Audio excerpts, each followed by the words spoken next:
प्रणाम सब गोटे के। हम शालिनी झा अहाँ सबके बीच उपस्थित छी और एकटा अहाँ सब छठि के गीत सुने जा जाओ और हमरा संग दै छथि कविता झा, तो सुने जा जाओ अहाँ सब और आशा अछि अहूँ सबके नीक लागत। धन्यवाद। अंगना में पोखरी खुनाएल, छठी मैया आती जरूर, छठी मैया आती न आए। अंगना में पोखरी खुनाएल, छठी मैया आती जरूर, राना मैया आती जरूर। दुअरा पर पोखरी खुनाएल, दुअरा पर पोखरी खुनाएल, छठी मैया आती जरूर, छठी मैया आती जरूर। दुआरा पर तमुआ तनाएल, दुआरा पर तमुआ तनाएल, छठी मैया आती जरूर, राना मैया आती जरूर।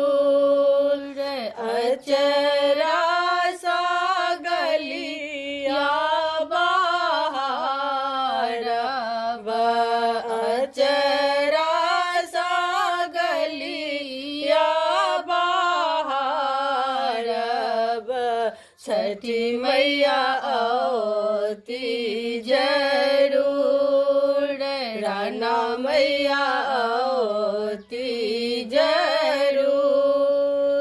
केड़ बाजे आनब डाला भरी के, केड़ बाजे आनब डाला भरी के, तै पर पियरी ओढ़ब, तै पर पियरी ओढ़ब, छठी मैया आती जरूर, राना मैया आती जरूर।